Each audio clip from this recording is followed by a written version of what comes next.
Semoga Allah Subhanahu wa taala membukakan pintu-pintu hidayahnya buat kita semuanya. Ya muthabbital qulub, tsabbit qulubana ala dinik. Wahai zat yang membolak-balikkan hati, semoga Allah meneguhkan hati kita di atas Islam yang hak, di atas sunnah Rasulullah sallallahu alaihi wasallam. Para jemaah sekalian, hari ini tema kita cukup menarik sekali ya pembahasannya, perihal tentang dunia dan akhirat. Dunia dan akhirat. Saya akan membahas dari beberapa sisi. Yang pertama tentang apa isi dunia ini. Isinya apa? Kemudian yang kedua, kita akan bicara tentang perumpamaan, sebuah perumpamaan indah tentang dunia. Kemudian yang ketiga, sebuah perbandingan dunia dengan akhirat. Yang keempat, kita akan bicara tentang apa yang seharusnya yang diharapkan diperintahkan dalam syariat Islam. Kalau bicara perintah berarti ada larangannya. Ya.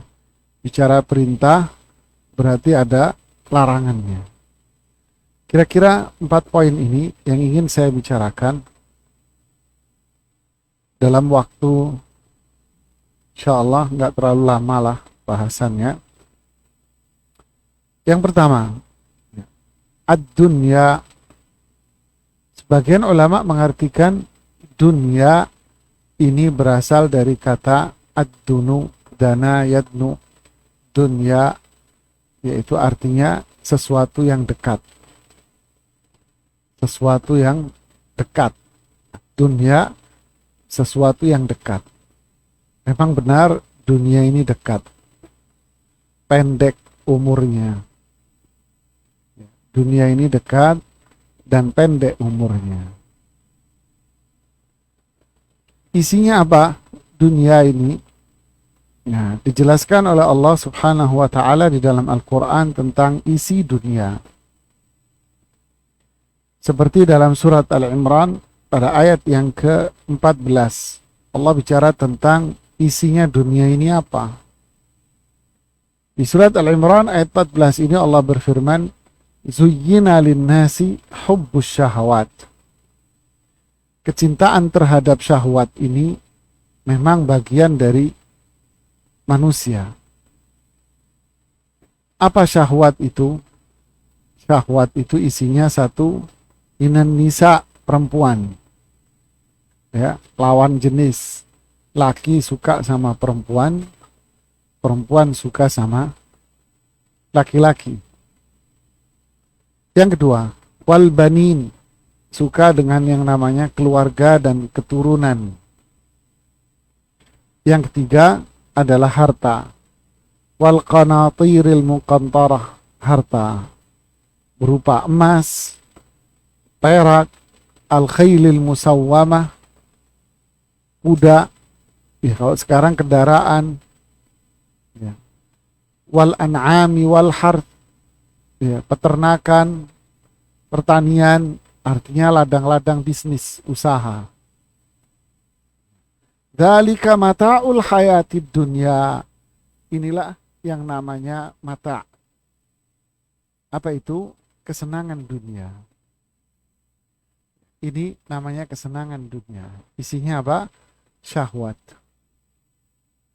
Makanya ketika Qarun memiliki ini semua, orang-orang yang ada di sekitarnya mengatakan, ya laitalana mithla ma utiya Qarun. Coba kita memiliki seperti apa yang dimiliki oleh Qarun. Dan ini adalah kebanggaan dan keinginan manusia untuk memiliki semuanya ini. Makanya Abu Jahal Umayyah bin Khalaf ketika mendatangi Rasulullah Sallallahu Alaihi Wasallam setelah beraneka ragam azab, hinaan, cacian, tapi tidak bisa menghentikan dakwah Rasulullah Sallallahu Alaihi Wasallam. Mereka beranggapan dunia ini sepertinya bisa menghentikannya. Akhirnya ada 10 orang dari CS Abu Jahal ini. Dan Abu Lahab ini datang menemui Rasulullah Sallallahu Alaihi Wasallam. Mengatakan, "Wahai Muhammad, jika kamu menghendaki harta, saya akan jadikan kamu orang yang paling kaya di Mekah. Jika kamu menginginkan perempuan, saya kasih kamu perempuan yang paling cantik." Lihatlah, memang itu tolak ukur dan inilah dunia bagi mereka. Di sebuah kebanggaan ya, yang diinginkan dan diharapkan oleh manusia-manusia ini untuk memilikinya ketika dia mulai menginjakkan kakinya dalam kehidupan dunia. Makanya zaman sekarang tolak ukur orang dikatakan sukses, jamaah. Apa itu? Dikatakan sukses itu kalau mobilnya sudah naik Alphard, katanya begitu. Ya, saya bukan bicara merek ya, tapi itu tolak ukur orang ya. Kalau sudah pakai mobil mewah, berarti dia orang sukses.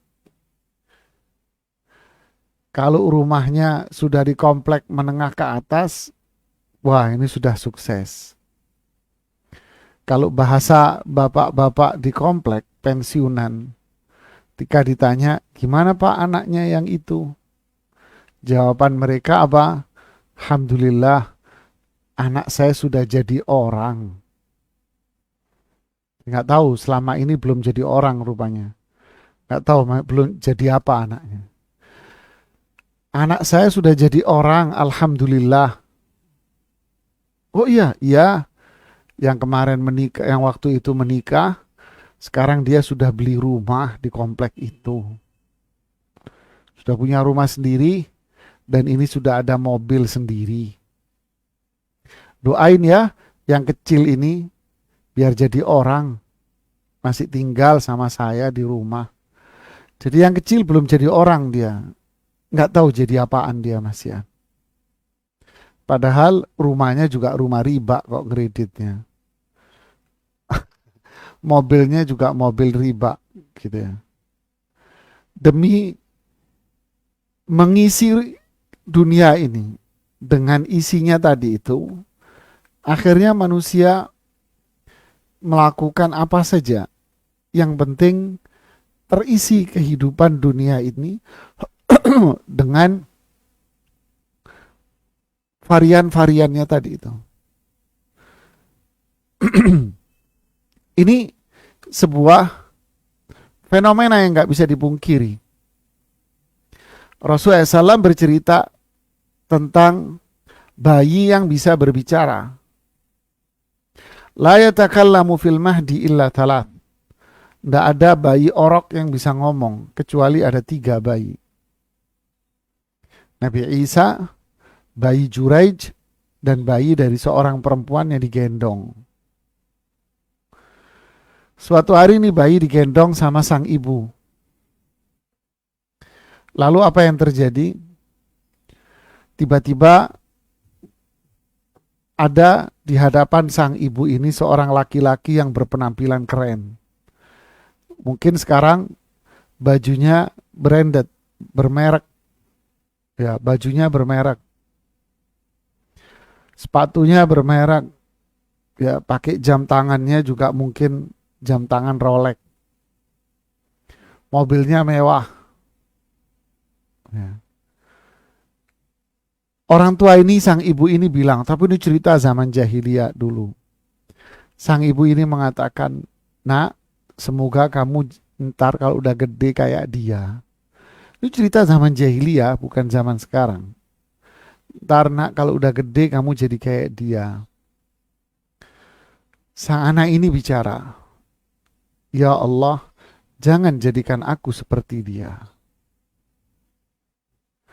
Lalu berapa hari kemudian muncul seorang perempuan yang digebukin oleh warga kampung, digebukin oleh masyarakat. Lalu sang ibu mengatakan, ya Allah, jangan jadikan anakku kayak dia ini. Tiba-tiba sang bayi orok ini bicara lagi, ya Allah, jadikan aku seperti dia. Inti yang ingin kita garis bawahi dari cerita ini apa? Memang itulah isi kehidupan yang diharapkan. Dari zaman manusia batu, begitu kata sejarah Indonesia, sampai pada manusia milenium zaman sekarang. Inilah isi dunia dan inilah kebanggaan dan harapan bagi mereka-mereka yang berada di dalamnya untuk mengisinya. Kemudian ada lagi gambaran tentang isi dunia yang disebutkan oleh Allah di dalam Al-Quran pada surat Al-Hadid ayat 20.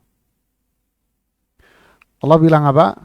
I'lamu annamal hayatud dunya la'ibun walahu.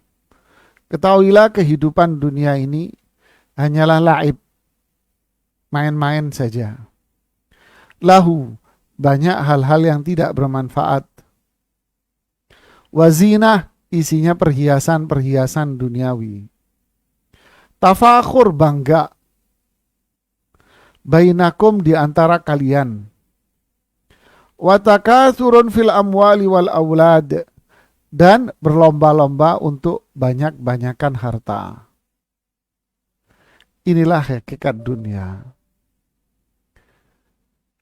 Bangga dengan jabatan, bangga dengan status sosial, bangga dengan harta yang dia miliki, bangga dengan anak-anaknya yang sudah pada sukses. Oh, anak saya sudah di sini. Oh, anak saya sudah di sini. Kebanggaan dengan itu. Jangankan memiliki sebuah perusahaan atau memiliki jabatan tinggi seperti gubernur, menteri, eselon 1 dan sebagainya mungkin. Bahkan mohon maaf ya, jabatan RT aja diperebutkan di sebagian komplek. Ya, direbutin itu jabatan RT itu. Jabatan RW aja pemilihan diperebutkan. Kenapa? Padahal duit nggak ada. Yang ada hanyalah capek. Tapi yang mereka cari di sini bukan itu. Apa itu? Status sosial yang luar biasa. Akhirnya masalah ibadah juga ketarik-ketarik untuk masalah status sosial ini. Apa itu? Menjadi pengurus DKM masjid akhirnya menjadi status sosial. Jadi nilai duniawi juga pada akhirnya. Ya. Kemudian berpenampilan seperti layaknya orang alim, berpeci dan baju putih, pakai gamis juga akhirnya jadi status. Akhirnya haji juga akhirnya jadi status. Kemudian bayar zakat dengan dipublikasikan juga pada akhirnya status. Sampai-sampai Imam Ibnu Qayyim rahimahullahu ta'ala di kitabnya Madarijus Salikin, orang bertaubat pun karena status, kata Imam Ibnu Qayyim. Ada orang taubat untuk mempertahankan statusnya dia di masyarakat. Semua ini mereka melakukan untuk mengisi kehidupan dunia ini. Ya, untuk mengisi kehidupan dunia ini. Semua terbawa untuk zina, tafakhur. Fakharaja ala qaumihi fi zinah. Qarun pun akhirnya keluar, kalau keluar rumah nampang. Ya, ditunjukkan jamnya yang mahal, cincinnya. Jadi ibarat dulu ada pelawak, kalau duduk itu tangannya begini. Ya, kalau duduk ditunjukin, ini lo tangan batu saya blue sapphire yang harganya 1 miliar. Tunjukkan pada orang. Tafakur, kebanggaan bahwa saya sudah sukses dengan memiliki semuanya itu. Hakadat dunya yang Allah sebutkan di dalam Al-Quran. Subhanallah. Ini isinya dunia. Kita tidak bicara salah atau benar ya, tidak. Ya. Ini semua ibarat handphone, tergantung siapa yang memakai dan menggunakannya. Ya. Ini isi dunia. Yang kedua, apa perumpamaan dunia dengan isinya ini? Perumpamaan dunia dengan isinya ini, sebuah perumpamaan. Ada 2 ayat yang menjelaskan bahwa dunia ini diperumpamakan oleh Allah Subhanahu wa taala dengan air. Nanti kita akan jelaskan penjelasan para ulama salaf apa makna dari dunia diumpamakan dengan air. Isinya tadi, dan inilah perumpamaannya. Diumpamakan dengan air, disebutkan di 2 ayat. Pertama surat Yunus pada ayat yang ke-24, dan yang kedua surat Al-Kahfi ayat 45. Kita lihat dulu surat Yunus ayat 24. Perumpamaan dunia dengan air. Innama mathalul hayatid dunya kama'in. Perumpamaan dunia ini seperti air, katanya. Anzalnahu minas sama, yang kami turunkan dari langit. Faktalata bihi nabatul ardi. Lalu tanaman-tanaman yang ada di bumi ini bercampur dengan air itu. Sehingga tumbuhlah tanaman sayuran, dedaunan, buah-buahan, dan biji-bijian.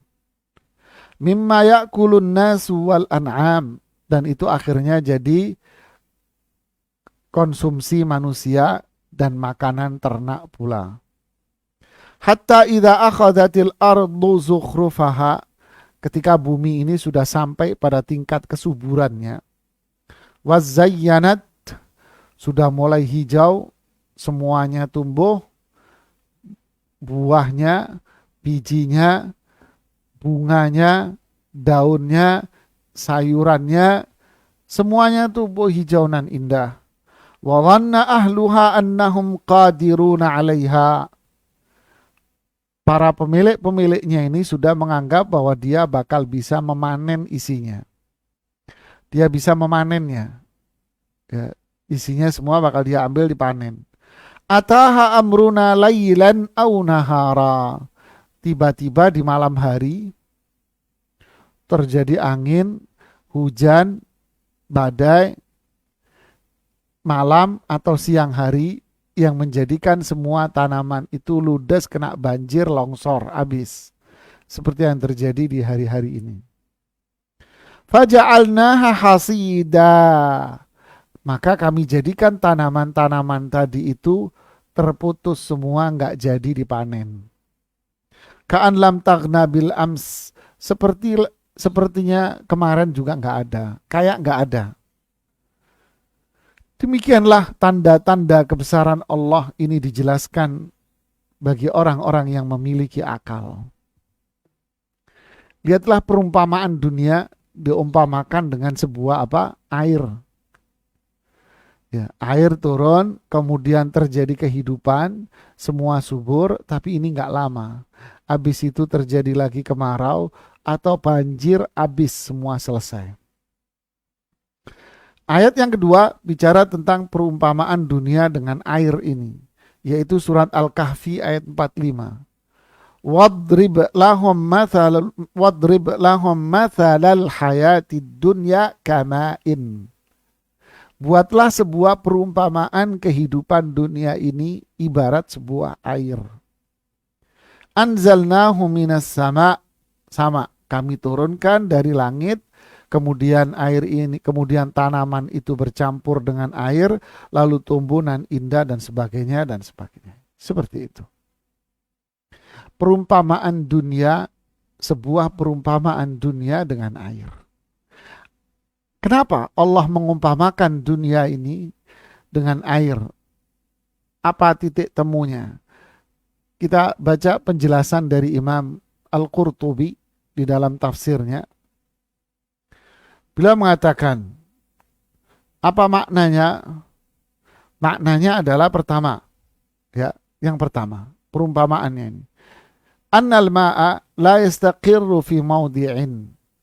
Air itu nggak bisa menetap dari satu tempat, nggak bisa. Ya, lihat isi dunia tadi diumpamakan dengan air. Pertama, air itu kata Imam Al-Qurtubi tidak bisa menetap di satu tempat. Nggak bisa, air nggak bisa menetap. Lalu itu air genangan habis dia akan surut, ya kan? Berarti dia nggak menetap di satu tempat. Kemudian kadzalika dunya la tabqa ala wahidin. Begitulah dunia tidak akan selalu ada di tangan seorang itu aja. Kemarin si fulan perasaan dia orang biasa, sekarang kaya. Perasaan si fulan kaya, sekarang menjadi orang biasa lagi yang gak ada apa-apa. Begitulah dunia. Ya, kemarin naik sepeda, sekarang naik mobil. Kemudian habis naik mobil, naik motor lagi, sepeda lagi. Kemana? Dijual buat bayar utang. Kenapa? Ya musim pandemi nggak bisa nyicil utang. karena karena apa? Rumahnya kredit. Ya, kemarin sebelum pandemi masih bisa. Setelah pandemi berjalan 3 bulan, 4 bulan terasa tuh cicilan sudah berat. Akhirnya sekarang disita karena dia sudah nggak mampu membayar lagi. Uang yang dibayar hilang, rumahnya juga hilang, mobil juga hilang, wassalam. Perusahaan bangkrut karena ekonomi lagi turun. Begitulah dunia, begitulah air. Kemarin ada banyak, sekarang habis airnya. Begitulah kehidupan. Kemarin istrinya orang paling cantik, wah keren, bangga, cantik. Ya berikutnya juga sudah jadi nenek-nenek. Ya, kemarin duduk, tidur dengan pemuda dan pemudi. Sekarang tidur dengan nenek dan kakek. Kenapa? Ya karena udah punya cucu. Subhanallah ya. Kapan merasa anak-anak masih kecil-kecil, sekarang sudah gede. Perasaan kemarin baru lulus, sekarang sudah bosan dengan pekerjaannya. Begitulah kehidupan ya. Ya, la yastaqim, enggak akan tetap, tidak akan tetap. Sebagaimana air itu enggak tetap. Air kolam juga begitu. Pertama jernih, wah seneng. Berikutnya kuning. Saya ingat dulu, saya masih kecil di Jawa Timur, di Bangil, Kabupaten Pasuruan. Di kampung orang bilang kampung Arab. Tengah-tengah kampungnya itu kali, jamaah. Tengah kampungnya persis itu kali. Jadi rumah-rumah penduduk itu diapit dengan kali. Zaman kita masih kecil dulu. Kali ini jernihnya luar biasa. Kita pagi nyemplung ke kali itu. Sore nyemplung lagi. Apalagi pas kali yang kena pecahan kali gitu ya. Ini yang ke kiri, yang ke kanan gitu.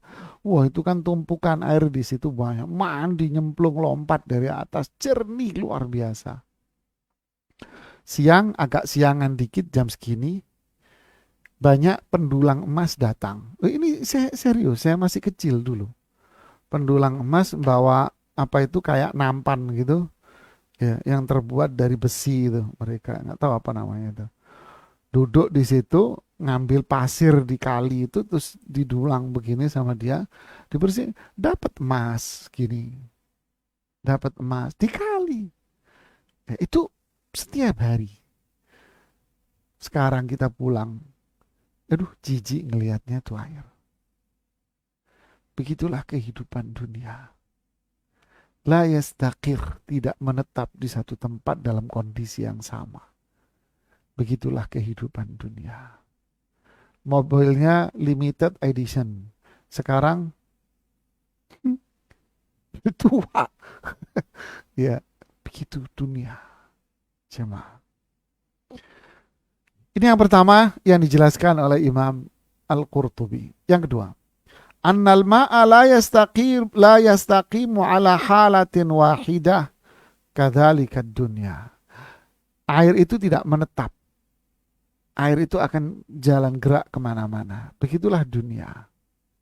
Yang kedua, air itu tidak akan berada dalam satu kondisi. Begitu pula dunia tidak akan berada dalam satu kondisi. Kemarin jernih seperti yang saya contohkan tadi itu kali, bening sekali. Sekarang, aduh, joroknya, kotornya, dan udah pendek. Dulu kita masih kecil, kecil-kecilnya kita masuk ke dalam seperut kita.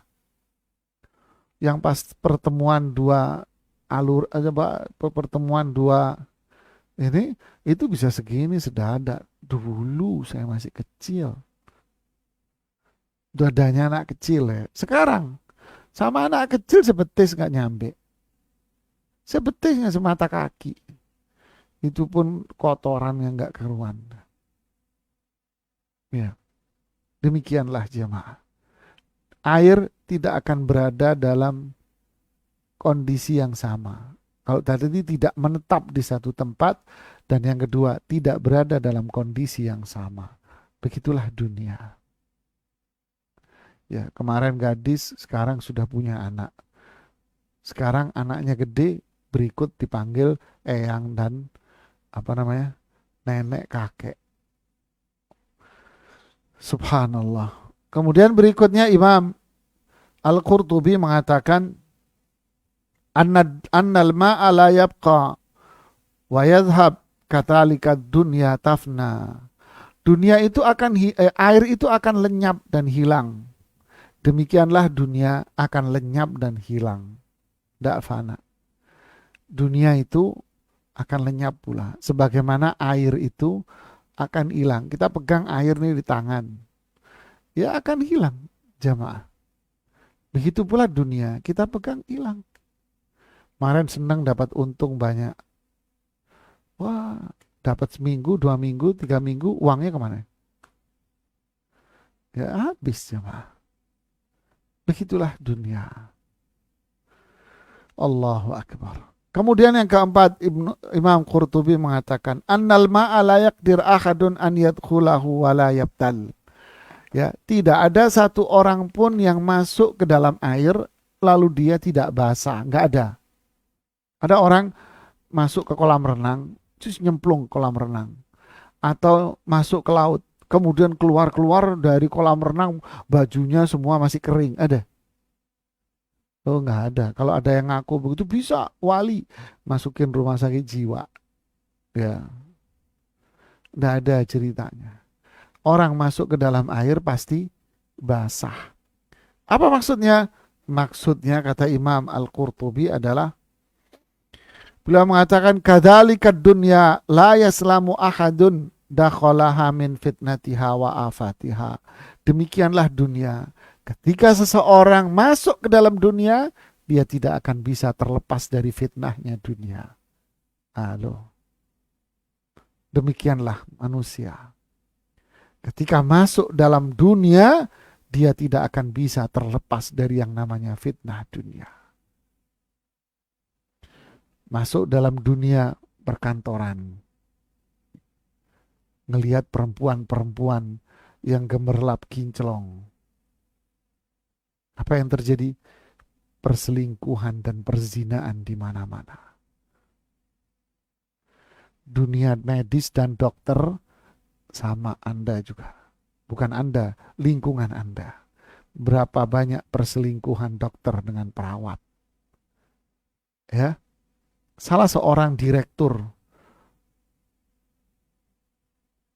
universitas sekolah tinggi keperawatan di Jakarta sangat terkenal sekali, nggak perlu saya sebutkan. Ya nggak perlu saya sebutkan. Dia direkturnya sekolah tinggi keperawatan sampai punya rumah sakit dan sebagainya. Lagi ada keperluan saya di rumahnya, dia cerita lagi pusing Pak Ustadz. Kenapa?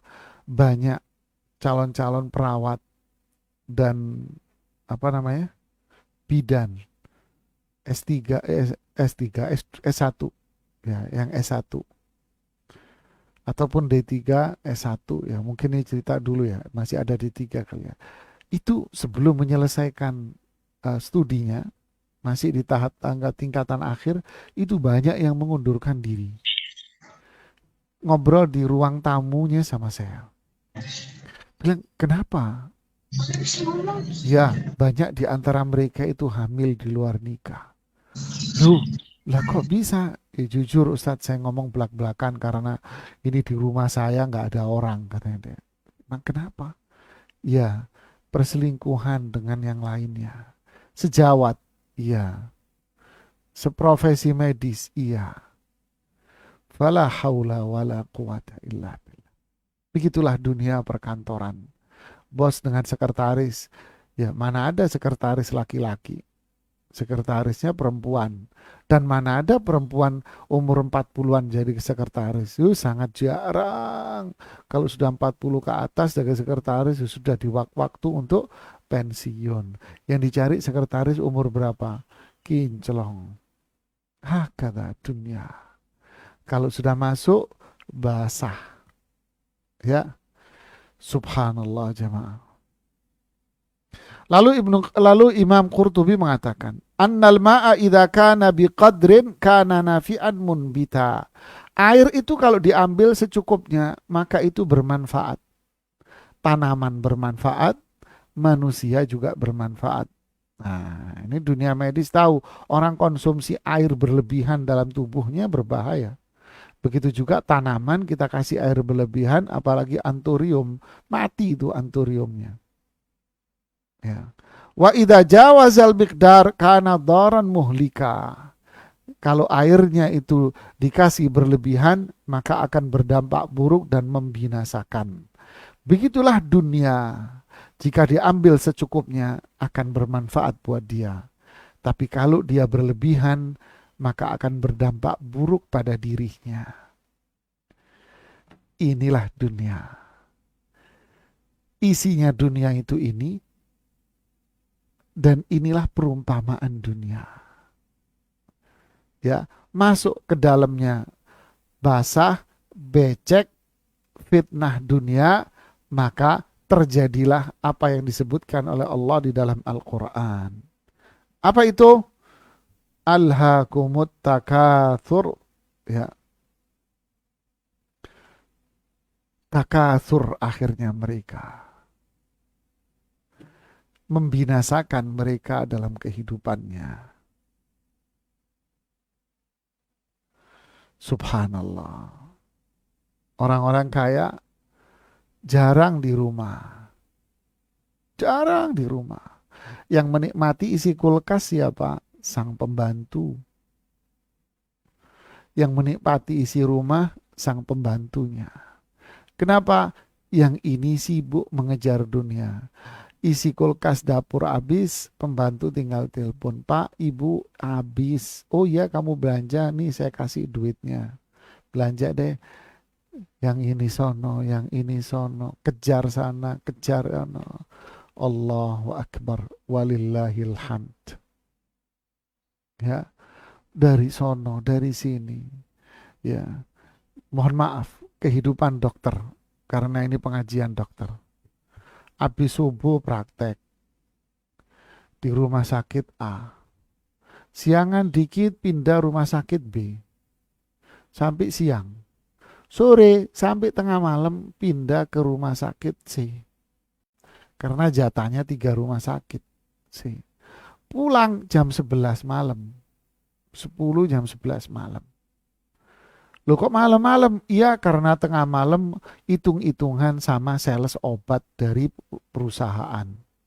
Komisi gue berapa?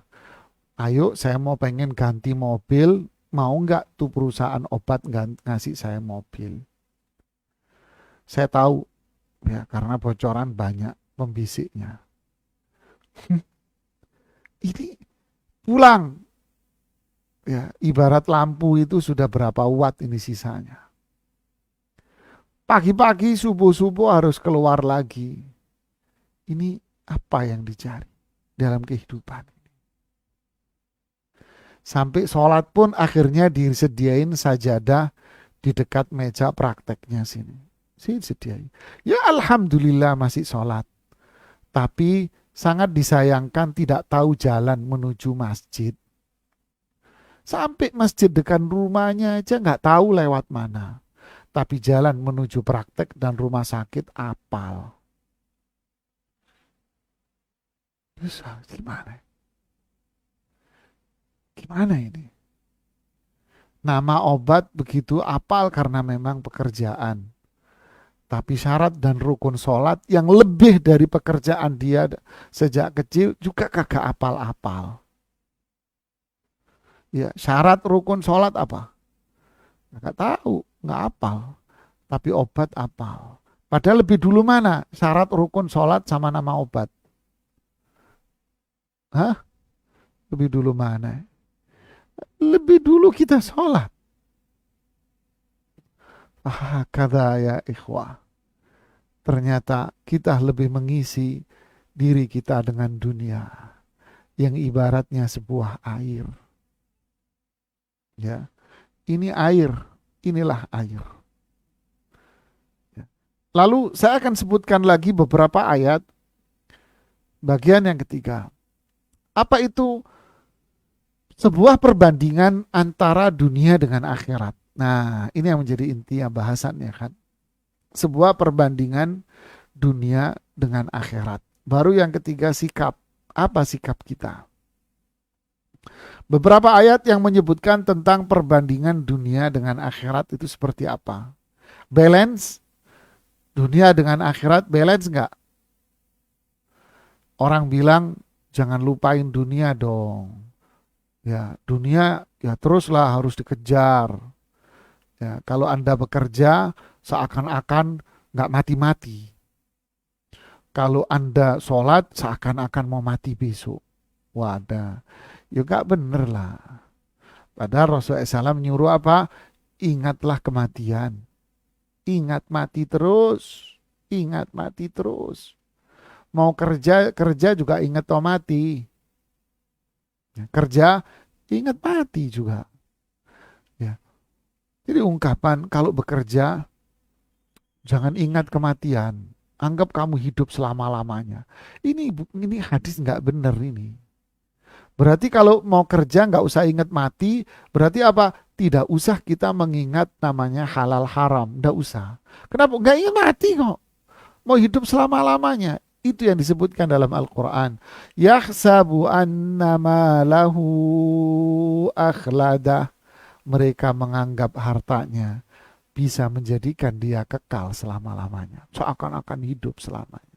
Akhirnya tak kenal aturan, tak kenal hukum, tak ada larangan dan membabi buta. Kapitalis dan sekuleris. Wal'iyadzubillah. Apakah balance? Harusnya. Harus seimbang lah antara dunia dan akhirat. Ya jangan akhirat melulu, dunianya mana? Ya. Bagaimana pandangan Al-Quran? Pandangan hadis Rasulullah SAW dan pandangan para ulama salaf dalam hal ini? Kita lihat ayatnya. Surat Al-A'la ayat 16 dan 17. Allah mengatakan, bal tu'thirunal hayatad dunya wal akhiratu khairan wa abqa. Kalian lebih mementingkan kehidupan dunia. Padahal akhirat itu lebih baik dan lebih kekal. Nah, no. Lihat. Nyambung ini dengan perumpamaan dunia dengan air. Di surat Yunus sama di surat Al-Kahfi tadi. Di situ diumpamakan dengan air yang cepat hilang, berubah-ubah, ya, habis, kebanyakan berlebihan, kebanyakan merusak dan menghancurkan. Tapi di ayat ini justru Allah mengatakan wal akhiratu khairun wa abqa, dan akhirat itu lebih baik dan kekal selama-lamanya. Berarti dunia hilang kayak air, habis seperti air. Orang tua-tua bilang duit ini koyok banyu, kata orang Jawa. Kemarin megang, sekarang udah habis. Ya benar, memang duit kayak air. Ya, duit kayak air memang. Tapi ketika bicara tentang akhirat, Allah bilang khairun wa abqa, lebih baik dan akan kekal selama-lamanya.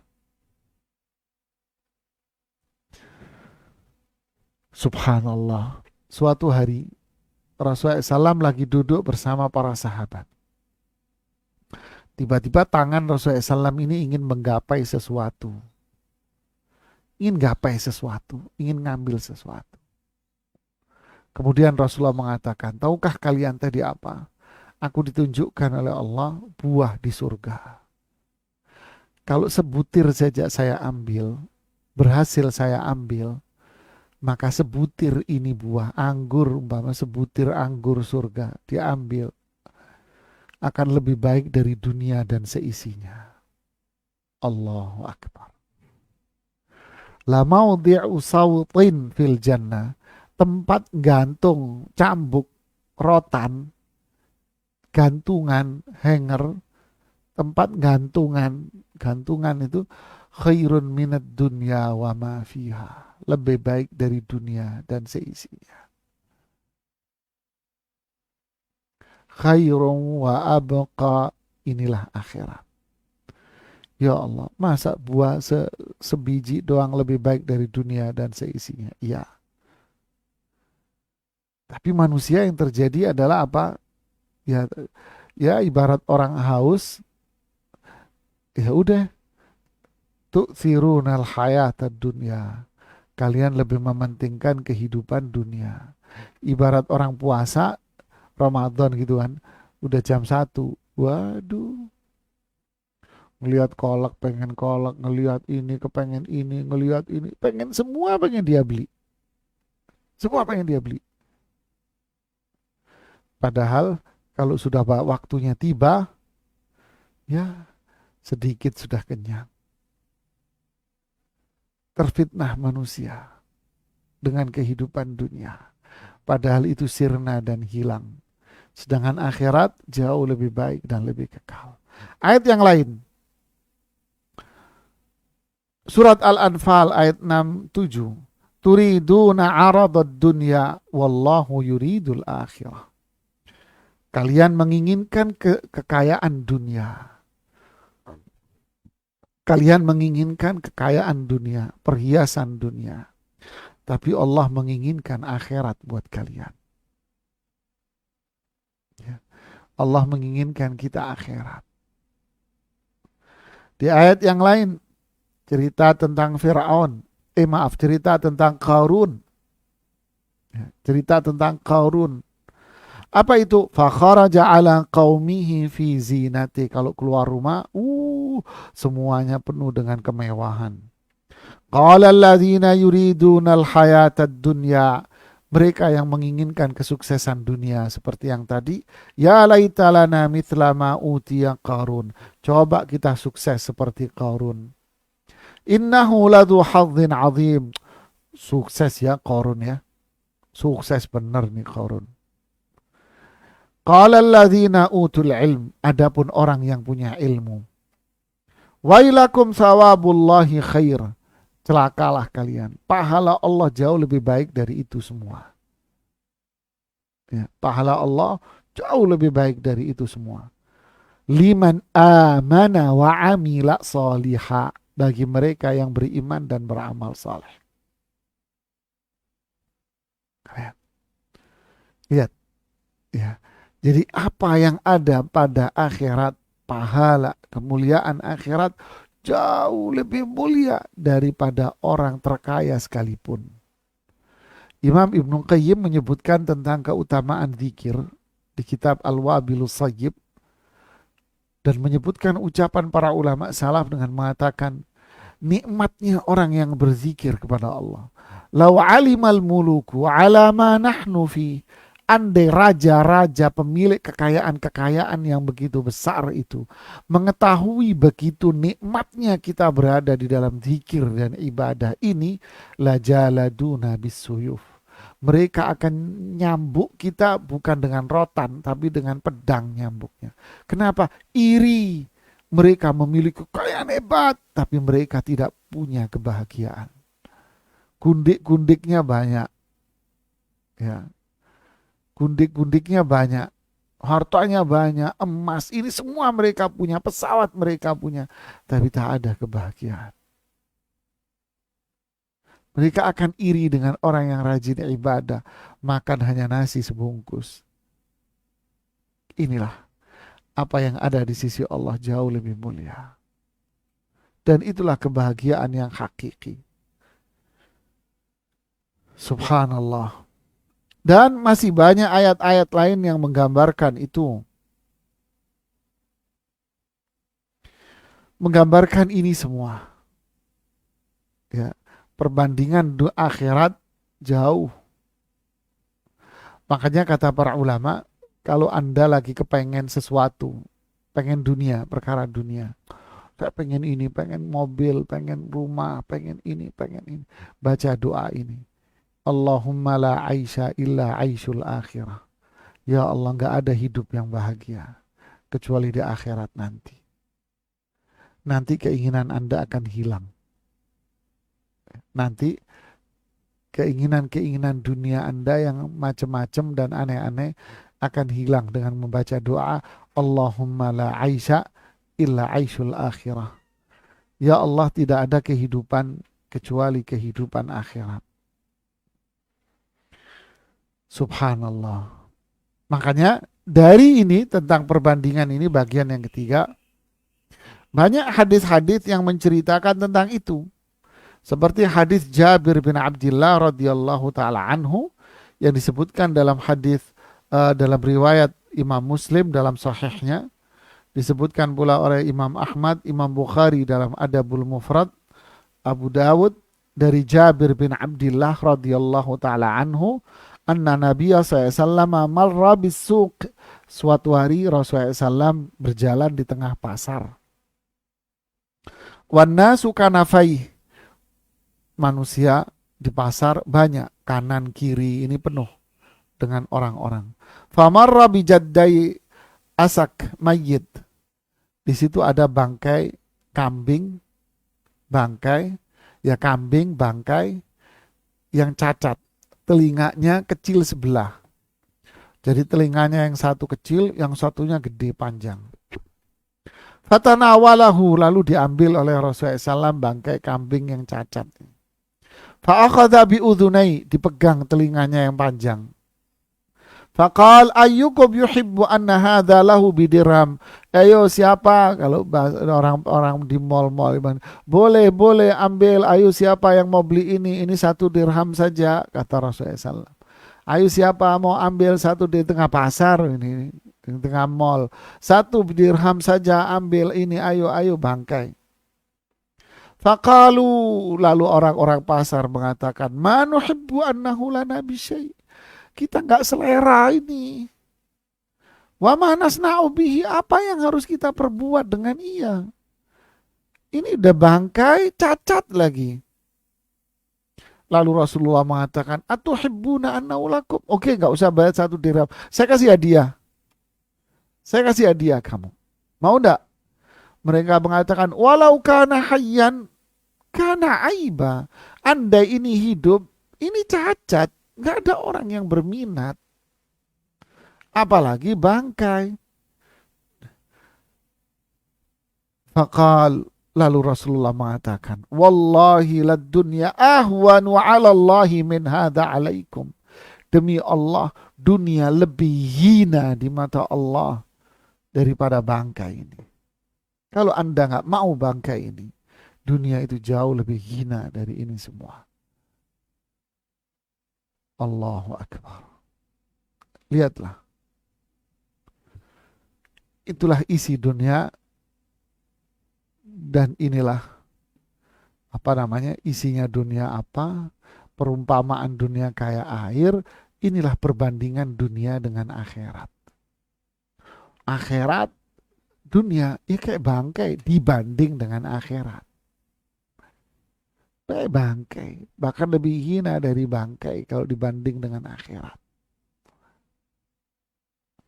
Ada lagi hadis diriwayatkan oleh Imam Muslim dan juga Imam Ahmad, Ibnu Majah, Tirmidzi, Ibnu Hibban dari hadis Mustawrid bin Shaddad Al-Fihri. Dari Nabi SAW bersabda, "Mad dunya fil akhirah illa kama yaj'alu ahadukum usbu'ahu fil yam. Famadza yanzur." Dunia dibanding dengan akhirat itu ibarat seseorang yang memasukkan tangannya di laut. Masukin tangan kita di laut. Oke? Setelah itu tarik lagi. Apa yang tersisa di jari kita? Itulah dunia. Dan lautan itulah akhirat. Diperebutkan orang. Bangkai dan tetesan. Sampai kata orang, kepala jadi kaki, kaki jadi kepala. Waduh, dahsyat tuh jalannya tuh. Tak kenal waktu, tak kenal saudara, tak kenal orang tua. Kalau yang punya orang tua, silaturahmi orang tuanya setahun sekali. Kasihan orang tuanya. Kasihan orang. Selalu yang dibicarakan adalah kambing yang berwarna hitam. Perasaan kambing itu warna-warni ya.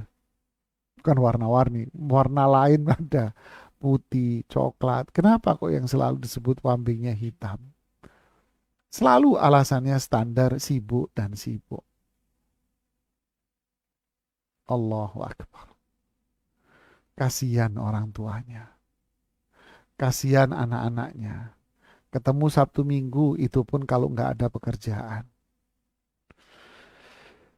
Wala haula wala quwata illa billah. Sahal bin Sa'ad As-Sa'idi juga menyebutkan hadis Rasulullah SAW. Lau kanatid dunya ta'dilu indallah janaha ba'udah. Andai dunia yang dibilang gemerlap itu hanya sebatas satu sayap nyamuk. Orang kafir nggak dikasih jatah. Kenapa cuma satu sayap nyamuk? Makanya timbul ungkapan apa? Dunia ibarat daun kelor. Iya, yang nulis stres. Tapi kalau yang nulis orang beriman, tidak akan mengatakan wa ardullahi wasi'ah. Bumi Allah itu luas, pergilah kamu ke bumi manapun Allah yang ngasih rezeki. Subhanallah. Inilah dunia dibanding akhirat secara ringkas. Ya. Yang keempat sekarang. Apa sikap yang harus kita lakukan? Sikapnya, ya insya Allah udah sejam ini ya. Sikapnya adalah seperti kata Abu Idris Al-Khawlani. Ya, Abu Idris Al-Khawlani mengatakan az-zahadatu fid dunya. Nah, inilah sikap zuhud terhadap dunia. Apa itu zuhud terhadap dunia? Inilah sikap yang harus kita lakukan. Zuhud terhadap dunia. Laisat bitahrimil halal, bukan mengharamkan yang halal. Wala idha'atal mal, yang kedua bukan membuang-buang harta. Zuhud itu bukan mengharamkan yang halal. Saya mau zuhud dunia. Tadi penjelasan Ustadz mengerikan tentang dunia. Kalau gitu mulai hari ini saya nggak mau kerja. Saya mau wiritan saja. Kayak apa namanya tasbihnya Sunggokong. Apa? Itu loh, kentang-kentang gede-gede gini kentang. Saya mau wiritan saja. Saya nggak mau bekerja. Sudah, saya nggak mau bekerja. Saya mau duduk, saya mau wiritan saja. Saya mau mendekatkan diri kepada Allah dengan ibadah. Saya nggak mau kerja. Saya mau tinggalkan dunia. Ya. Benarkah yang seperti itu? Ternyata salah juga. Saya nggak mau ini. Saya nggak mau ini. Saya nggak mau mobil. Saya nggak mau rumah. Ini. Nggak, saya nggak. Ternyata salah. Zuhud itu bukan mengharamkan yang halal. Itu halal. Saya nggak mau menikah. Saya nggak mau kerja. Saya nggak mau ini. Itu halal. Anda menikah halal. Bahkan disyariatkan. Biar nggak zina. Itu harta yang Allah berikan kepada kamu halal untuk kamu nikmati. Silahkan Anda beli rumah. Silahkan Anda beli mobil. Silahkan. Tidak apa-apa, silahkan. Karena zuhud itu bukan mengharamkan yang halal. Dan juga zuhud bukan apa? Bukan buang-buang harta. Mobilnya 5, 4, 6. Kanggo apa mas? Kata orang Jawa. Buat apa? Idha'atul mal, buang-buang. Berlebihan. Ya, perempuan, tasnya ini, wah ada koleksi tas, ada berapa itu di almarinya. Mereknya, wah, mending satu tas yang 50.000. Koleksi sepatu di raknya. Buat apa? Buat apa? Jadi zuhud bukan mengharamkan yang halal, tapi jangan berlebihan juga. Terus walakinna zahadatu fid dunya. Zuhud di dunia itu apa? Allah takuna bima fi yadaik authaq mimma fi yadillah. Jangan sampai kita merasa enjoy dengan apa yang kita miliki, jangan. Kita bangga dengan apa yang kita miliki, jangan. Tapi seharusnya kita lebih mementingkan apa yang ada di atas sana. Kita lebih mementingkan karunia Allah, rahmat Allah, hidayah Allah. Ini yang kita kejar. Ini yang kita kejar. Jangan merasa kita ini nyaman dengan dunia kita. Tapi yang kita kejar adalah apa yang ada di sisi Allah. Ini yang kita kejar, jemaah. Kalau dikasih oleh Allah harta berlebih, cari ridho Allah dengan berderma dan perbanyak sedekah. Membantu orang, meringankan orang, kesulitan orang. Untuk apa? Cari rahmat Allah dengan karunia yang Allah berikan kepada Anda. Ya, jangan disimpan untuk sendiri. Zakat nggak dikeluarin, apalagi sedekah. Kecuali ada nilai sosial. Nah, tadi. Inilah sikap. Ya. Jangan mengharamkan yang halal, jangan berlebihan, tetap mengedepankan apa yang ada di sisi Allah Subhanahu wa taala. Yang keempat, wa antakuna fi thawabil musibah idza anta asabta biha arghab fiha law annaha baqiyat lak. Sikap kita dengan dunia ketika kita ditimpa musibah. Musibah ini apa? Rezekinya seret, penghasilannya dikit, dan sebagainya. Musibah. Apa sikapnya? Wa anta fi thawabil musibah idza anta asabta biha arghab. Yang keempat adalah Anda berharap pahala dari setiap musibah yang menimpa diri Anda. Anda berharap pahala dari setiap musibah yang menimpa diri Anda. Bahkan sampai satu titik. Yang kelima, Anda berharap musibah senantiasa ada pada diri Anda. Ini sudah tingkatan lebih nih. Berharap musibah itu senantiasa menghampiri dirinya. Kenapa? Karena dia sadar bahwa di saat musibah pahala itu double dibanding dengan yang biasa. Pahala itu double, derajat diangkat, dosa diampuni, sehingga dia pengen dikasih musibah terus. Masya Allah. Ini ucapan Abu Idris Al-Khawlani. Kemudian ada lagi ungkapan sama-sama lagi Abu Muslim Al-Khawlani, ya. Ini hampir sama ucapannya. Yunus ibnu Maisarah mengatakan, hampir sama ungkapan Yunus bin Maisarah. Beda orang, tapi statementnya bisa sama, ya. Zuhud terhadap dunia itu apa? Bukan menghalalkan yang haram. Bukan membuang-buang harta, tapi zuhud di dalam dunia itu apa? Utamakanlah ridho dan karunia Allah. Ketika ditimpa musibah, berharap pahala dari musibah itu, sehingga dia berharap dirinya selalu berada dalam musibah. Berarti sikap kita terhadap dunia itu apa? Az-zuhdu fid dunya. Zuhud. Zuhud itu apa? Zuhud itu kata Imam Ibnu Rajab Al-Hambali, zuhud itu intinya hati, bukan perbuatan. Zuhud itu hati, bukan perbuatan.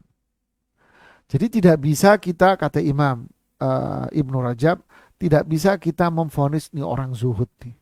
Wah, ini orang zuhud nih, hebat nih.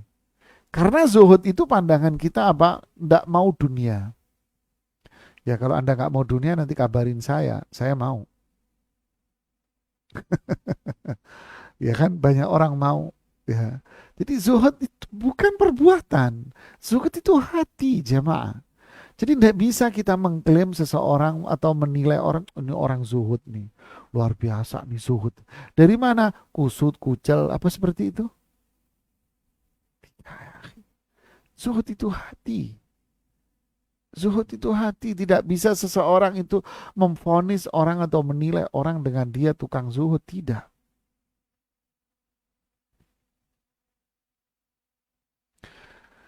Jadi mengetahui zuhud dengan apa? Dengan yang tadi itu. Bukan mengharamkan yang halal. Jangan berlebihan. Yang ketiga, apa itu? Tetap mementingkan dan mengedepankan karunia Allah. Nah, di saat musibah, berharaplah pahala dari Allah Subhanahu wa Ta'ala. Berharap pahala. Pasti di saat musibah akan selalu terasa indah. Seperti layaknya di mata dokter, tidak ada obat yang pahit dan tidak ada suntikan yang sakit. Ya. Ada teman sakit, anak jenguk. Nah, bilang sakit apa inti? Ini apalah waktu itu lupa, tulangnya atau apa lah gitu dok. Masalah dengan tulang. Inti tahu Ustadz kemarin sambil melotot-melotot ceritanya. Kenapa inti? Itu dokter pengen anak tonjok tuh dokter. Kenapa? Saya ketawa geli. Kenapa? Karena kan masalah ini di tulang. Ini profesor datang. Oh nggak apa-apa, biasa bahasa dokter gitu nggak apa-apa. Ini hari ini kamu saya suntik ya, saya nggak kasih kamu obat, tapi saya kasih suntikan di tulangmu yang ini. Ya. Nanti dulu dok, tulang saya disuntik. Iya, kagak sakit, nggak apa-apa. Masa tubuh gede begini kesakitan? Itu dokter ngomong gitu. Anda udah greget-greget nih ngeliat dokternya. Ini Betawi lagi, Tanah Abang lagi. Udah deh, pelan-pelan dok. Ya, suntik tulangnya gitu ya Ustaz. Teriak anak sejadi-jadinya. Anak kalau nggak inget ini dokter, mungkin tangan anak lompat sendirian Ustaz, katanya dia. Tapi di mata dokter begitu. Nggak ada yang ngesak. Udah nggak apa-apa kok. Sakit dikit. Begitulah memandang sebuah musibah. Saya sering ngasih contoh dengan pedagang durian. Pak tajam ya? Enggak, biasa pegang tuh durian. Kalau tajam nggak ada yang jual durian jamaah. Begitulah sikap. Kenapa? Untungnya gede Pak jualan ini daripada saya jualan rambutan. Kan begitu ya. Allahu Akbar. Ada kisah dari seorang yang diceritakan oleh Imam Ibnu Rajab. Ya, beliau bilang ada seorang namanya Abu Hazim. Ditanya oleh salah seorang muridnya, "Ma maluk? Kamu punya harta apa wahai Abu Hazim?" Dia jawab, 5 lan. Saya punya 2 harta, di mana saya tidak takut miskin dengan 2 harta itu. Saya punya 2 harta, saya nggak takut miskin. Apa itu? 1, as-siqah billah. Saya percaya sama Allah. Nah, itu tadi. Yang ketiga tadi kan, dia lebih mementingkan percaya dengan apa yang ada di tangan Allah. Percaya dengan apa yang ada di sisi Allah. Karunia, kebesaran Allah, punya nama-nama dan sifat-sifat yang mulia. Percaya dengan Allah subhanahu wa ta'ala. Yang kedua, al-ya'su mimma fi aidin nas. Saya nggak ngandelin manusia. Saya hanya percaya sama Allah dan saya tidak mengandalkan manusia. Lalu nanya lagi si penanya, ama takhafal faqr, ama takhaful faqr. Kamu nggak takut miskin? Nanti bagaimana dan bagaimana masa depan kamu? Kamu nggak takut miskin? Abu Hazim menjawab, ana akhaful faqr. Saya takut miskin. Mungkin sambil ketawa kali beliau ya. Ana khaful faqr, saya takut miskin. Wa maulaya lahu ma fis samawati wa ma fil ard wa ma bainahuma wa ma tahta thara. Maulaya, zat yang menciptakan saya, zat yang ngurusin saya, zat yang menciptakan saya, zat yang ngurusin saya, yang ngatur saya. Dialah zat yang punya langit-langit dan yang punya bumi beserta isinya, dia yang punya. Saya takut sama dia. Saya takut miskin. Ya, takut miskin lagi. Allahu Akbar. Ibarat orang, ini sekedar contoh aja ya. Kita dulu masih kecil kan suka nonton film kungfu sama Bruce Lee, Jet Li gitu ya. Umpama gitu ya. Kita nih si Fulan bawa duit sekebok nih. Pakai kresek duitnya sekebok jamaah. Mesti nggak ada yang berani. Tapi yang awal Jet Li jamaah. Umpamanya. Nekat dia, berani nggak dia? Dengan jubah, kita masih dulu kecilnya, jubahnya Jet Li yang diselempangin gitu ya. Wah, seneng kita dulu nonton film Jet Li. Ujian THB, dulu ada THB kan, THB apa Jet Li yang main. Wah, bubar THB-nya jamaah nonton Jet Li. Terus Allahu Akbar. Terus kita takut miskin, takut nggak makan, takut nggak bisa berobat, takut nggak bisa ke rumah sakit, takut nggak bisa nyekolahin anak. Terus hidupnya diasuransikan seperti layaknya orang kafir. Iya, asuransi ini, asuransi kesehatan ini. Kenapa? Jikalau seandainya mbek menowo, kata orang Jawa. Jikalau seandainya nanti saya kena stroke, saya sudah ada jaminan. Hidup kok ditakut-takutin stroke. Ditakut-takutin jikalau seandainya Anda sakit. Enggak Pak, ini kan antisipasi. Ini bukan antisipasi. Ini ketakutan. Antisipasi itu jaga kesehatan, banyak doa sama Allah. Udah selesai. Tapi kalau ini namanya ketakutan. Hidup dihantui dengan ketakutan. Jaga kesehatan, jaga pola hidup yang sehat, berdoa sama Allah. Sudah. Orang kafir nggak punya iman. Bahwa ini hidungnya diasuransiin. Tuh pantatnya diasuransiin. Hidup penuh dengan ketakutan. Beli mobil. Jikalau seandainya. Ya nggak usah beli mobil, Kang. Jikalau seandainya tabrakan, nggak usah beli mobil. Motor, tambah kecelakaan lagi, nggak usah motor. Naik angkot, mabok supir angkotnya. Terus apa? Jalan kaki, ditabrak sama motor jalan kaki. Di rumah aja ditabrak sama truk rumahmu. Oh apa? Hah? Hidup. Mayat hidup kita dipenuhi dengan ketakutan terus, dengan ketakutan terus. Jikalau seandainya apabila nanti kalau anak saya nggak bisa sekolah gimana? Ya, nggak beriman sama Allah. Allah yang ngasih rezeki. Ya. Semut aja bisa hidup. Burung tuh hidup. Ikan hidup nggak tahu makannya apa. Allahu Akbar. Emang ada yang ngasih makan tuh di lautan?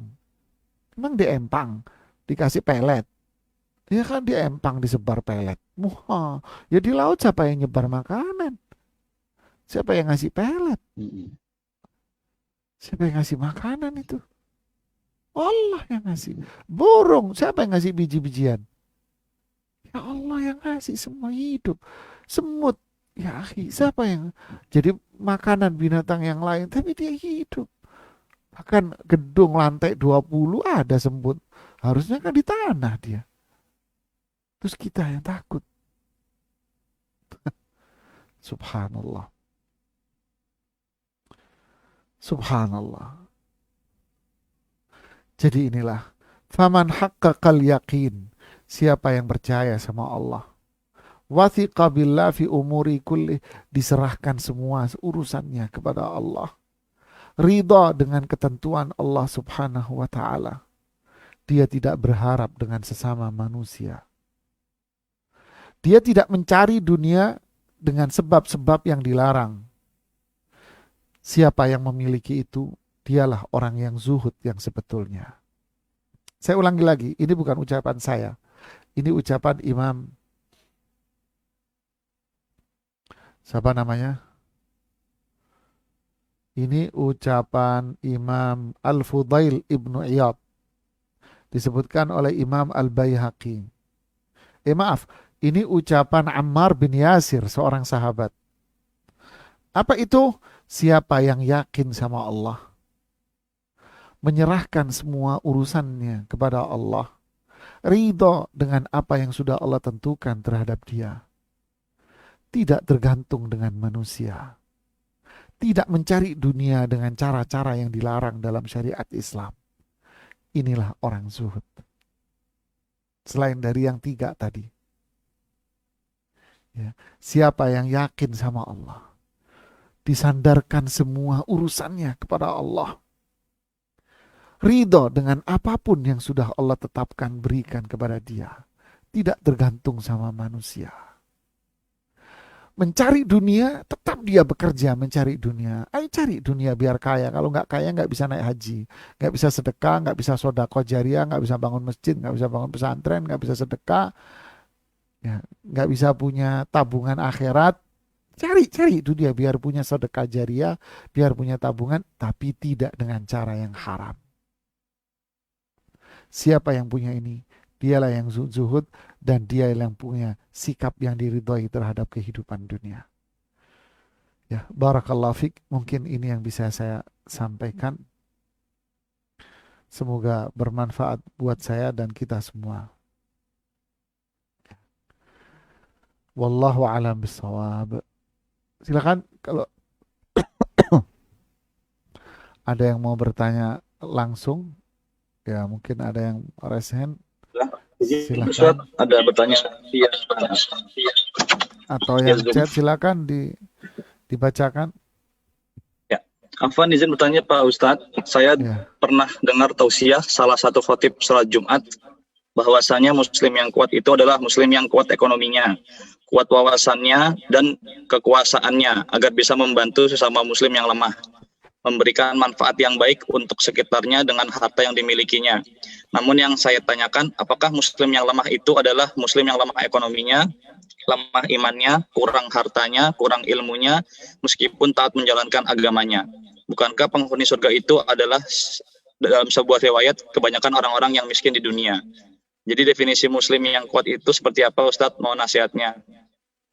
Ya, bismillah, alhamdulillah, salatu wassalamu ala rasulillah ba'd. Itu kembali dari hadits al-mu'minul qawiyyu khairun wa ahabbu ilallah minal mu'minil dha'if wa fi kullin khair. Orang beriman yang kuat itu lebih dicintai oleh Allah daripada orang mukmin yang lemah, dan semuanya itu memiliki kebaikan. Seperti kisah Nabi Yusuf alaihi salatu wassalam ketika lari dari kotanya karena diberitahu bahwa penguasa lagi mencari Nabi Yusuf karena melerai pertikaian. Kemudian Nabi Yusuf memukul seseorang, kemudian dia meninggal. Lari dari kotanya. Ketika berada di satu padang pasir, melihat perempuan yang menunggu ngambil air dari sebuah sumur. Dibantu oleh Nabi Yusuf karena ini perempuan kelamaan nunggunya, kasihan. Setelah selesai, Nabi Yusuf balik lagi untuk duduk di bawah sebuah pohon. Tak lama si perempuan yang dibantu tadi itu datang. Katanya sang ayah mengundang dia, yaitu Syuaib. Syuaib yang ini bukan Nabi Syuaib, tapi ini hamba yang soleh. Ya. Datanglah Nabi Musa memenuhi undangan sang ayah dari perempuan ini. Ketika sampai di rumah, sang perempuan ini mengatakan, ya abatis ta'jirhu, fa inna khaira man ista'jartahu al-qawiyyul amin. Ini intinya. Wahai ayahku, angkatlah dia jadi karyawan. Karena sebaik-baik orang yang engkau angkat jadi karyawan adalah orang yang kuat dan amanah. Nah, disebutkan lagi di sini kuat. Kuat apa yang dimaksud di sini? Imam Abdurrahman bin Nasir Sa'di, para ulama yang lain menjelaskan, tentu kuat yang paling utama adalah kekuatan iman. Ya, kekuatan iman. Kekuatan iman. Ini paling utama, sudah. Kekuatan iman, kekuatan amal soleh, ya amanah. Kekuatan amal soleh. Kalau kekuatan fisik dibutuhkan enggak? Tentu orang yang sholat berdiri akan lebih baik daripada orang sholat yang duduk. Ya, makanya kata Abdullah bin Umar, ightanim hayataka qabla mautik. Sebelumnya ightanim hayataka limaratik. Manfaatkan ightanim sihataka limaratik. Manfaatkan sehatmu sebelum kamu datang sakit. Kalau udah sakit tidak bisa ke masjid, tidak bisa ini, tidak bisa ini, tidak bisa ini. Berarti kondisi sehat dia akan jauh lebih baik, lebih mulia daripada dia dalam kondisi sakit. Manfaatkan di masa sehatmu. Ya. Masa muda, manfaatkan. Makanya disebut di beberapa ayat tentang keutamaan anak muda. Innahum fityatun amanu bi rabbihim wazidnahum huda. Itu adalah anak-anak muda. Para sahabat di awal-awal Islam, mereka adalah orang-orang yang muda, yang tua, yang hampir sama dengan Rasulullah SAW, cuman Abu Bakar sama Umar. Yang lainnya umurnya muda-muda.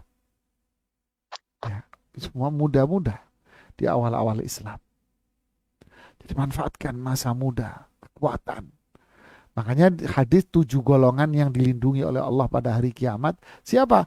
Disebutkan kan? Bapak-bapak, nenek-nenek, kan enggak kan? Yang disebutkan apa? Syabun nasya'a fi ibadatillah. Anak muda yang sibuk melakukan ibadah. Syab nasya'a.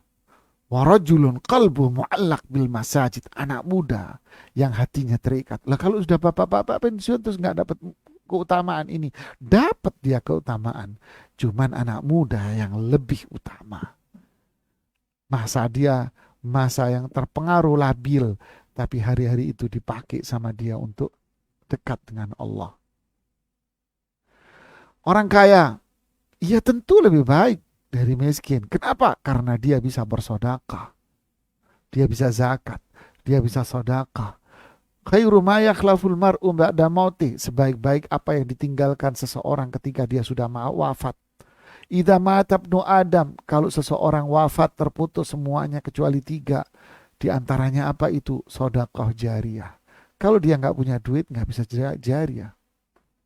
bangun masjid, bangun asrama, pesantren, bangun kelas di ini, bangun rumah Quran. Ya. Kalau nggak pakai duit. Kalau dia wafat, pahalanya terus ngalir itu kayak paralon-paralon yang terus ngocor ke kuburannya dia. Tapi semua ini kembali kepada satu kata kuncinya, yaitu iman. Liman amana wa amila sholiha. Itu kata orang yang berilmu mengomentari kekayaan yang korun. Ya. Punya kaya harta tapi nggak ada iman. Ya, itu tadi jadi tenggelam dia. Tapi iman ini kunci utamanya kepada Allah. Amal saleh ini kuncinya. Makanya Rasulullah SAW bersabda dalam hadis riwayat Imam Tirmidzi, ni'mal malus saleh fir rajuli saleh. Sebaik-baik harta yang halal di tangan orang soleh. Kekayaan, Allah kasih kekayaan di tangan orang soleh. Berkah jamaah luar biasa. Ya, barakallahu fikum. Yang lain? Ya. Yang selanjutnya Ustaz. Mohon nasihatnya Ustadz, bagaimana cara melawan sulitnya sholat tepat waktu dan membaca Al-Quran karena tersibukkan dengan alasan dunia. Padahal sudah paham bagaimana hukum menunda sholat dan keutamaan sholat tepat waktu. Sebetulnya pertanyaan ini sudah mengandung jawaban. Ya, dia tahu bahwa alasan yang dia munculkan selama ini nggak ada nilainya. Ya, hanya sekedar dunia saja. Sebetulnya ada jawaban. Dia sendiri memiliki jawaban. Cuman apa? Walladzina jahadu fina lanahdiyannahum subulana. Siapa yang bersungguh-sungguh untuk tetap menjalankan apa yang Allah perintahkan dan meninggalkan apa yang Allah larangkan, sana lanahdiyannahum subulana. Pasti kami kasih hidayah dia menuju jalan yang diridhai oleh Allah. Kita harus berperang. Makanya Ibnu Qayyim mengatakan jihad yang paling berat itu adalah jihad kita mengalahkan hawa nafsu seperti dalam contoh kasus ini. Adzan dikumandangkan, lagi banyak pekerjaan di situ. Tinggalkan semuanya. Kalau kita tinggalkan semuanya, maka kita termasuk ayat yang ada dalam surat An-Nur. Rijalun la tulhihim tijaratun wala bay'un an dzikrillah wa iqamis salah wa ita'iz zakah yakhafuna yawman tataqallabu fihi al-qulubu wal absar. Ini adalah laki-laki yang tidak terlalaikan dengan bisnis dan perdagangan dan kesibukan dunia dia dari zikir kepada Allah, dari mendirikan sholat dan bayar zakat. Kenapa? Karena dia takut di satu hari di mana hati itu akan bisa berubah. Takut akan azab Allah. Di saat kesibukan adzan, mereka tinggalkan. Coba lihat di surat An-Nur ayat ini, saya lupa nomor ayatnya. Di situ ada penafsiran cerita Abdullah bin Umar. Ketika masuk satu pasar, sepi pasar, tidak ada yang dagang. Etalase dagangan mereka hanya ditutup dengan kain saja. Inilah orang-orang yang dipuji oleh Allah di dalam Al-Quran, kata Abdullah bin Umar. Kenapa? Karena waktunya adzan mereka pergi. Abu Darda disebutkan dalam kisah itu oleh Imam Ibnu Katsir, mengatakan saya setiap hari itu untung 300 dinar keping emas setiap hari. Bukan ini yang saya banggakan. Yang saya banggakan adalah kalau adzan saya pergi ke masjid. Ya. Tapi kalau dalam kondisi emergen seorang dokter harus berhadapan dengan operasi, kemudian ini adzan dikumandangkan, ya jangan, ya selamatkan nyawa orang. Walaupun resikonya waktu sholat habis. Contoh, Anda terjadwal operasi habis asar. Ya, habis asar operasi. Tapi bakar molor sampai jam 9 sampai jam 10 operasi berat. Waktu maghrib gimana? Lewat. Ditinggal nggak bisa. Gantian nggak bisa. Nyawa orang ini. Kerjakan operasinya terus. Waktunya sholat hilang Ustaz, nggak apa-apa. Nanti Anda jamak. Operasi berat, Anda operasi pagi jam 9, jam 10. Selesainya kapan? Selesainya habis isya. Ya, ya ada ya operasi yang berat ya. Selesainya berapa waktu sholat Anda lewati? Zuhur, asar, maghrib, isya. Isya selesai. Sampai makan aja katanya sih enggak, katanya gitu. Gimana? Kerjakan operasi. Ini nyawa orang. Sholatnya nanti. Kamu gandeng, kamu jamak semua. Ini cerita orang khusus, spesial ini. Tapi kalau hanya sekedar pasien biasa-biasa atau dalam kondisi pekerjaan yang biasa-biasa, terus kita ditunda-tunda karena enggak, itu bukan alasan. Pending, maaf. Ya. Meeting, maaf. Sampai ada pertanyaan, boleh nggak Ustadz, saya jamak sholat zuhur dengan asar karena meeting. Aduh, sama juga pertanyaan ibu-ibu, boleh nggak dijamak maghrib dengan isya karena kondangan. Aduh, boleh juga sang penganten habis didandanin, ya didandaninnya habis asar. Oke lah sholat asar dulu. Masuk maghrib isya, aduh nanti maghrib isyanya digandeng. Karena apa? Karena sayang dengan make upnya. Yang ngasih tahu tukang riasnya bencong lagi. Nggak apa-apa, kamu jamak. Itu si bencong yang ngasih tahu. Allahu Akbar, inna lillahi wa inna ilaihi rajiun.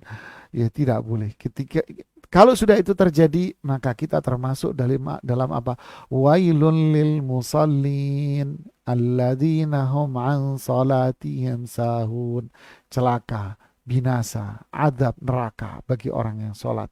Kenapa? Karena dia mengakhirkan sholat tanpa alasan yang dibenarkan dalam syariat Islam.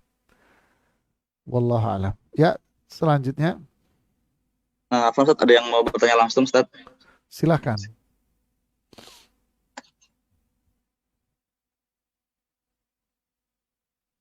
Si di mute Pak Fahzi Fitri.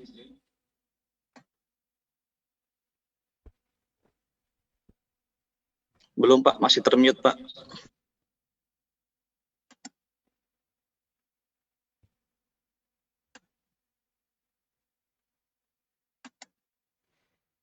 Halo? Ya, oke. Ya, ya Ustadz. Ini ada tiga pertanyaan Ustadz.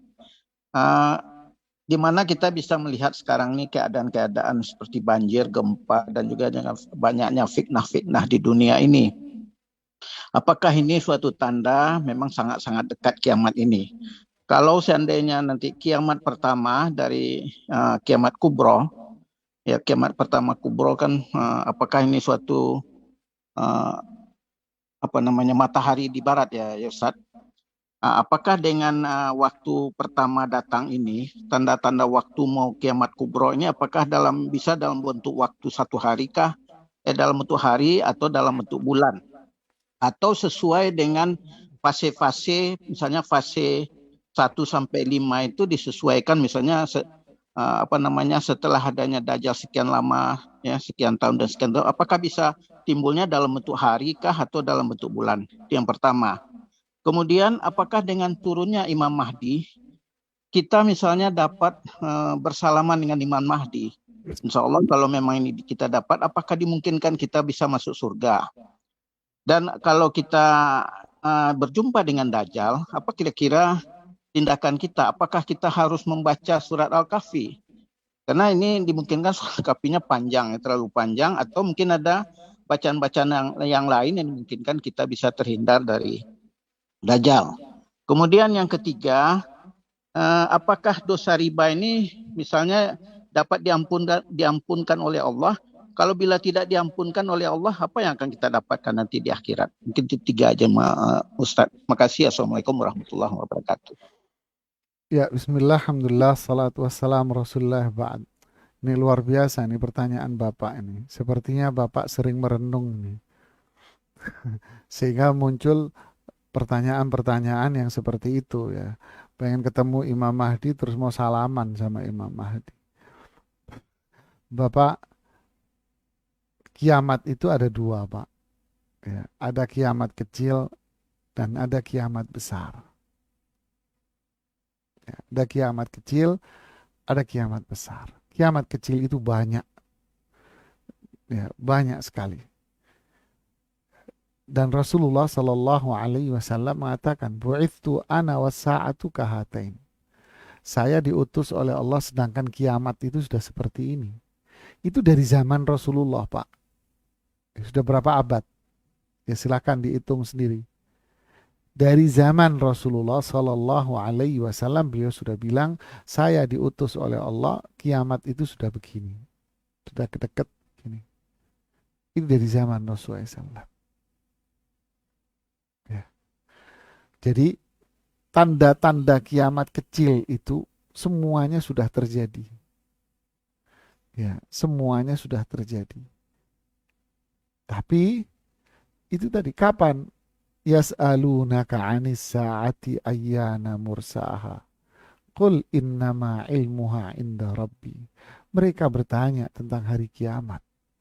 Kapan? Berapa jarak waktunya? Ini itu. Katakan yang tahu hanya Allah. Ya. Kalau bertanya hari kiamat, tanda kiamat kecil sudah terjadi banyak. Kemudian Pak, justru Rasulullah SAW mengatakan, inna syarran nasi indallahi man tudrikuhu sa'ah. Orang yang paling buruk di mata Allah adalah orang yang mengalami hari kiamat. Terus Anda bertanya, mau salaman sama Nabi Al-Masih, apa Imam Mahdi? Terus nanti kalau saya ketemu Dajjal bagaimana? Ya tentu kita berharap menjadi orang beriman dan beramal saleh yang tidak akan mengalami hari kiamat. Jadi orang-orang yang saleh, beriman kepada Allah, beramal saleh, mengamalkan Quran dan sunnah Rasulullah SAW, orang-orang ini tidak akan mengalami namanya hari kiamat, Pak. Kenapa? Karena dalam hadis yang sahih Rasulullah SAW mengatakan, sebelum hari kiamat tiba, Allah akan menurunkan angin dingin, di mana angin inilah yang akan mencabut nyawa semua orang-orang yang beriman. Berapa jaraknya Ustadz antara angin dingin? Wallahu a'lam. Ini pertanyaan-pertanyaan yang gak perlu untuk kita sampaikan. Yang penting kita yakin kiamat itu tiba dan kita berdoa agar kita diwafatkan oleh Allah dalam kondisi husnul khatimah. Kita menyibukkan diri dengan apa yang Allah perintahkan, dengan apa yang dilarang oleh Allah. Menyibukkan diri dengan ilmu syar'i, dengan sunnah Rasulullah Sallallahu Alaihi Wasallam, agar hari-hari kita dipenuhi dengan meniti jalan menuju ridha Allah, menuju surga Allah. Ini yang kita sibukkan, Pak. Memang kejahatan sudah di mana-mana. Tanda-tanda kiamat kecil sudah di mana-mana. Zina, riba, minuman keras, narkoba, musik, ini sudah dikatakan oleh Rasulullah SAW akan bahkan dihalalkan oleh manusia. Sudah terjadi. Sudah terjadi. Zina sudah dihalalkan, riba sudah dihalalkan. Ya. Musik sudah terang-terangan, yang notabene dai-dai katanya menghalalkan musik, bahkan nantang dia main musik. Ini loh, lihat saya main musik. Nah, ditantang hukum Allah sama dia. Ini para jamaah. Ya, kita sibukkan diri kita dengan ketakwaan amal saleh, Pak. Ya, kita yakin hari kiamat tiba. Semoga kita tidak melalui hari kiamat itu.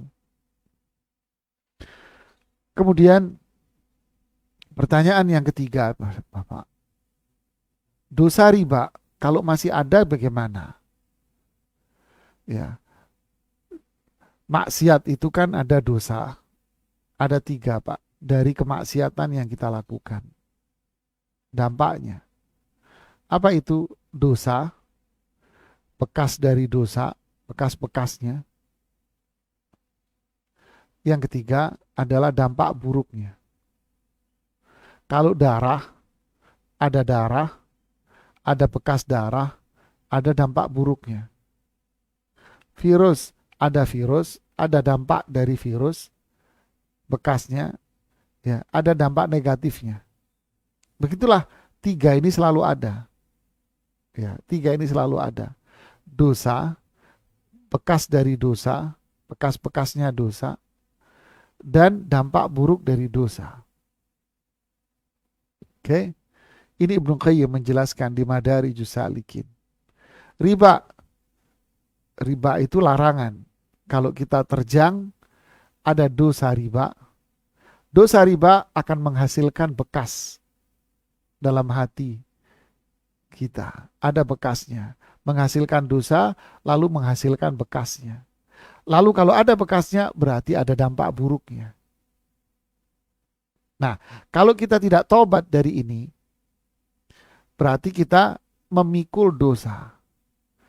Lalu di hati kita ada bekasnya. Apa bekas dari dosa? Kalla bal rana ala qulubihim ma kanu yaksimun. Sungguh hati mereka itu hitam. Ini bekasnya. Mikul dosa besar, bekasnya hitam, dampak buruknya muncul. Apa dampak buruknya? Dampak buruknya adalah yaqulu ya Rabbi, ya Rabbi, ya Rabbi. Dia berdoa. Fa'anna yustajabulah. Bagaimana Allah akan mengabulkan doanya? Bagaimana Allah akan menerima ibadahnya? Kenapa? Makalu haram. Makanan dia haram. Loh, makanan saya halal. Iya, duitnya yang haram. Minumannya haram. Udah, saya minum air putih sehat. Duit untuk beli air putih haram. Malbasu haram. Pakaian saya halal. Iya, duitnya untuk beli pakaian halal. Haram. Ghudhiya bil haram. Dikasih, dicekokin. Dikasih penghasilan yang haram. Kasih penghasilan yang haram. Fa'anna yustajabulah. Bagaimana doanya dan ibadah dikabulkan. Hadis yang lain. Kullu lahmin nabata min sukhtin fannaru aulalah. Daging yang numbuh dari badan kita. Darah yang ngalir dalam tubuh kita. Dari penghasilan yang haram, neraka yang layak buat orang yang seperti ini, Pak. Ya. Dampak buruk, ini dampaknya berbahaya. Penderitaan, iya, penderitaan dalam hidupnya, Pak. Itu kayak racun, berbahaya dan menderita dirinya. Begitulah dosa. Ini dampak dari dosa riba. Dirhamun riba asyad 'alallahi min sittin wa thalathina zanyah. 1 rupiah, 1 dirham riba lebih ganas daripada 36 pelacur. Allahu Akbar. Lihat, Pak. Ar-riba sab'una huba. Riba itu ada 70 lapisan dosa tingkatan. Ada 70 dosa riba itu. Lapisan tingkat. Adnaha, yang paling ringan dari dosa riba itu apa? Anda berzina dengan ibumu sendiri. Padahal zina dengan ibu itu tingkatan zina yang tinggi, Pak. Tapi kalau dalam riba, itu tingkatan riba paling rendah, Pak. Makanya riba itu lebih ganas daripada pelacuran, Pak. Sekarang entengnya orang kita riba, Pak. Pembiayaan dengan bahasa-bahasa pembiayaan. Penderitaan semuanya. Nggak tobat. Ya. Fa'in lam yantahu fa'dhanu biharbim minallahi wa rasulih. Jika mereka tidak mau tobat dari riba, berarti dia mengumumkan perang sama Allah di surat Al-Baqarah. Kalau nggak berhenti dari riba, Anda ngajak perang sama Allah. Fa'dhanu biharbim minallah. Ini dosa yang luar biasa ini. Riba ini. Tinggalkan semua bentuk riba yang ada pada diri kita. Wallahu a'lam. Ada lagi yang resen?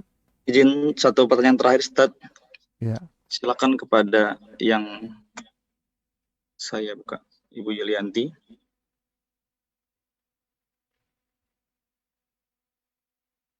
Silakan. Assalamualaikum warahmatullahi wabarakatuh. Semoga Ustadz dan Waalaikumsalam juga seluruh warahmatullah. jamaah selalu dalam barokah. Amin. Ustadz Amin, izin ya Rabbal bertanya, alamin. tapi mungkin sedikit menyimpang dari tema kajian.